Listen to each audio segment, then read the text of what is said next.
പരിശുദ്ധ അമ്മയാൽ ഏറെ സ്നേഹിക്കപ്പെടുന്ന സഹോദരി സഹോദരന്മാരെ, പരിശുദ്ധ കന്യകാമറിയത്തിൻ്റെ സ്വർഗാരോപണ തിരുനാളിൻ്റെയും ഭാരതത്തിൻ്റെ സ്വാതന്ത്ര്യ ദിനാഘോഷത്തിൻ്റെയും മംഗളങ്ങൾ ഏറെ സ്നേഹത്തോടെ നേരുന്നു. മുകളിലേക്ക് എടുക്കുക എന്നർത്ഥം വരുന്ന അദ്സെ സുമേറെ എന്ന ലത്തീൻ വാക്കിൽ നിന്നാണ് അസെൻഷൻ എന്ന ഇംഗ്ലീഷ് പദം ഉണ്ടായത്. മാതാവ് ദൈവശക്തിയാൽ ആത്മശരീരങ്ങളോടുകൂടെ സ്വർഗത്തിലേക്ക് എടുക്കപ്പെട്ടു എന്നതാണ് ദൈവശാസ്ത്രപരമായി ഇതിനാൽ അർത്ഥമാക്കുന്നത്. വിശുദ്ധ അഗസ്തീനോസ് ഇപ്രകാരം പറയുന്നു: പിതാവായ ദൈവത്തിൻ്റെ ഓമനപുത്രിയും പുത്രനായ ദൈവത്തിൻ്റെ മാതാവും പരിശുദ്ധാത്മാവിൻ്റെ മണവാട്ടിയുമായ പരിശുദ്ധ കന്യകയുടെ തിരുശരീരം മറ്റ് മനുഷ്യരുടേതുപോലെ കൃമികൾക്ക് ആഹാരമായി തീരുക ദൈവമഹത്വത്തിന് യോജിച്ചതല്ല. 1950 നവംബർ 1 മുൻഫിച്ചെന്തിസിമൂസ് ദേവൂസ്, പരമകാരുണികനായ ദൈവം എന്ന തിരുവെഴുത്ത് വഴി 12 പിയൂസ് മാർപ്പപ്പയാണ് മറിയത്തിൻ്റെ സ്വർഗാരോപണം ഒരു വിശ്വാസ സത്യമായി പ്രഖ്യാപിച്ചത്.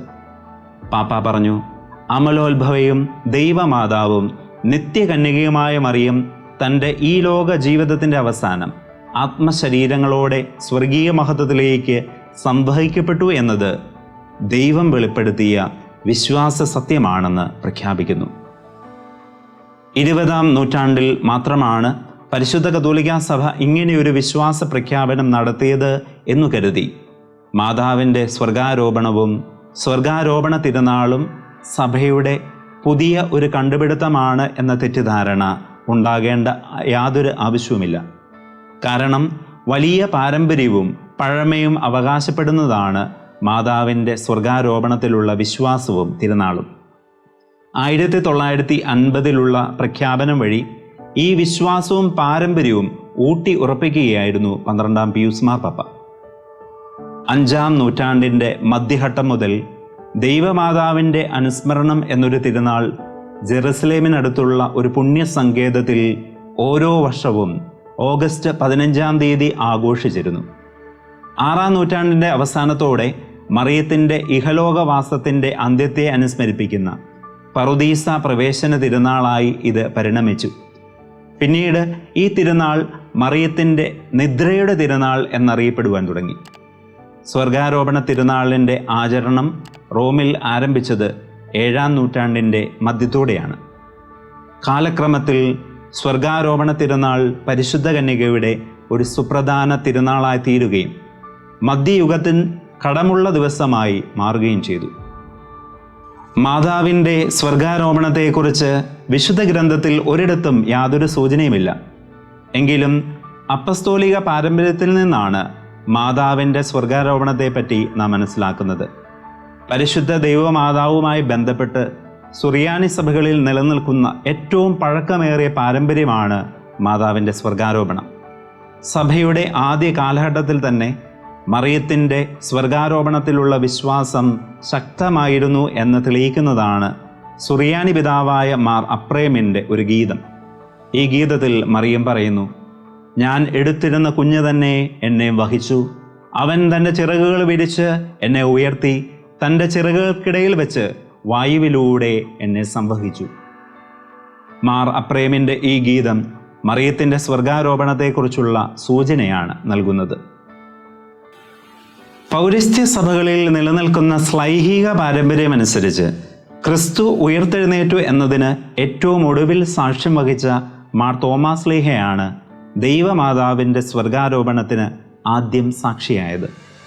അതുമായി ബന്ധപ്പെട്ട് വാമൊഴി പാരമ്പര്യം ഇപ്രകാരമാണ്: മാതാവിൻ്റെ മരണത്തിന് 3 ദിവസം മുമ്പ് ഒരു മാലാഹ പ്രത്യക്ഷപ്പെടുകയും മാതാവിൻ്റെ മരണത്തെക്കുറിച്ചുള്ള വാർത്ത ശ്ലീഹന്മാരെ അറിയിക്കുകയും ചെയ്തു. തോമാസ് ശ്ലീഹ ഒഴിച്ചെല്ലാവരും മാതാവിൻ്റെ മരണക്കിടക്കരികിൽ എത്തുകയും അവളുടെ ദിവ്യമരണം ദർശിക്കുകയും ചെയ്തു. തോമാസ് ശ്ലീഹ എത്തും മുമ്പേ സംസ്കാരം കഴിഞ്ഞിരുന്നു. പക്ഷേ യാത്രാമധ്യേ മാതാവിൻ്റെ സ്വർഗാരോപണം തോമാസ് ശ്ലീഹ ദർശനത്തിൽ കാണുകയും അമ്മ തൻ്റെ അരക്കച്ച സ്വർഗാരോപണത്തിൻ്റെ അടയാളമായി തോമായിക്ക് നൽകുകയും ചെയ്തു. ജെറുസലേമിലെത്തിയ തോമാസ് ശ്ലീഹ മാതാവിൻ്റെ കബറിടം തുറക്കുവാൻ ആവശ്യപ്പെട്ടു. കബറിടം തുറന്ന ശ്ലീഹന്മാർ കണ്ടത് ഒഴിഞ്ഞ കല്ലറയാണ്. സ്ലീഹന്മാരുടെ ഇടയിൽ ദൈവമാതാവിനോടുള്ള ഭക്തി കൂടുവാൻ ഈ സ്വർഗാരോപണം കാരണമായി. കല്ലറയിൽ കിടന്നിരുന്ന കച്ച കർത്താവിൻ്റെ ഉയർപ്പിന് തെളിവായെങ്കിൽ അമ്മയുടെ സ്വർഗാരോപണത്തിന് അരക്കച്ച തെളിവായി. മാർത്തോമാ ശ്ലീഹായുടെ മക്കളായ ഭാരത നസ്രാണികളിലേക്കും പരിശുദ്ധ അമ്മയോടുള്ള ഭക്തി ശക്തമായി വേരൂന്നിയിട്ടുണ്ട്. ആണ്ടുവട്ടത്തിൽ അമ്മയുടെ 2 തിരുനാളുകൾക്ക് മുമ്പായി നസ്രാണികൾ നോമ്പ് നോറ്റ് പ്രാർത്ഥിച്ചിരുന്നു. അതിൽ വളരെ പ്രാധാന്യമുണ്ടായിരുന്ന നോമ്പും തിരുനാളുമാണ് 15 നോമ്പും അതിൻ്റെ അവസാനമുള്ള കരേറ്റ തിരുനാളും. ജീവിതത്തിലും കർമ്മത്തിലും ഈശോ മിശിഹായോട് ഐക്യപ്പെട്ടിരിക്കുന്നവർ അവൻ്റെ മഹത്വത്തിൽ പങ്കുപറ്റുന്നു എന്നത് ബൈബിളിൻ്റെ വ്യക്തമായ പ്രബോധനമാണ്. മറിയം യേശുവിന് ജന്മം നൽകിയെന്ന് മാത്രമല്ല, അവൾ ജീവിതത്തിലുടനീളം ദൈവഹിതം നിറവേറ്റുകയും മനുഷ്യകുലത്തിനു വേണ്ടിയുള്ള ദൈവത്തിൻ്റെ രക്ഷാകര പദ്ധതിയോട് 100% സഹകരിക്കുകയും ചെയ്തു എന്നതിന് വേദപുസ്തകം സാക്ഷ്യം നൽകുന്നുണ്ട്. ഇക്കാരണത്താൽ ഉദ്ധാനത്തിലും അവൾ അവനോട് കൂടെയാണ്. ഈ അർത്ഥത്തിൽ മറിയത്തിൻ്റെ സ്വർഗാരോപണത്തിന് വിശുദ്ധ ഗ്രന്ഥ അടിസ്ഥാനം ഉണ്ട് എന്ന് നിസ്സംശയം പറയാം. മാർട്ടിൻ ലൂതർ പറയുന്നു, കന്യകാമറിയം സ്വർഗാരോപിതയായി എന്നത് സംശയരഹിതമായ സംഗതിയാണ്. അത് എങ്ങനെ സംഭവിച്ചു എന്നത് നമുക്ക് അജ്ഞാതമാണ്. മറ്റൊരു പ്രൊട്ടസ്റ്റന്റ് നേതാവായ ഹെൻറി ബള്ളിങ്കർ പറയുന്നു, മറിയത്തിൻ്റെ പരമപവിത്രമായ ശരീരം മാലാഖമാരാൽ സ്വർഗത്തിലേക്ക് സംവഹിക്കപ്പെട്ടു. ഇവരുടെ പ്രസ്താവനകളോ വിശ്വാസമോ മനസ്സിലാക്കാതെയാണ് ഇന്നുള്ള പ്രൊട്ടസ്റ്റന്റ് സമൂഹത്തിൽ ഭൂരിഭാഗം പേരും മാതാവിൻ്റെ സ്വർഗാരോപണത്തെ എതിർക്കുന്നത് എന്നതാണ് വാസ്തവം. ഓഗസ്റ്റ് 15 ആഘോഷിക്കുന്ന കന്യകാമറിയത്തിൻ്റെ സ്വർഗാരോപണ തിരുനാളും ഇന്ത്യയുടെ സ്വാതന്ത്ര്യ ദിനവും ആത്മീയവും രാഷ്ട്രീയവുമായ സ്വാതന്ത്ര്യത്തെക്കുറിച്ച് ചിന്തിക്കുന്നതിനുള്ള ഒരു സവിശേഷ അവസരമാണ് നമുക്ക് നൽകുന്നത്. സ്വർഗാരോപണം നിത്യജീവൻ്റെയും പാപത്തിൽ നിന്നും മരണത്തിൽ നിന്നുമുള്ള മോചനത്തിൻ്റെയും ആത്യന്തികമായ പ്രത്യാശയെ സൂചിപ്പിക്കുന്നു.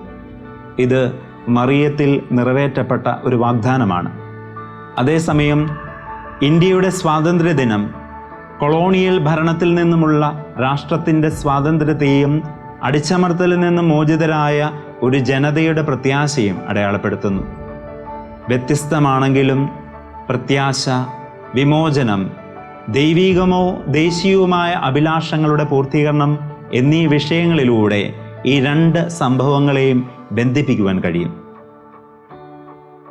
ഇന്നത്തെ ഈ 2 പ്രധാനപ്പെട്ട ആഘോഷങ്ങൾ സമകാലിക ജീവിതത്തിനുള്ള പാഠങ്ങൾ നമുക്ക് പകർന്നു നൽകുന്നുണ്ട്.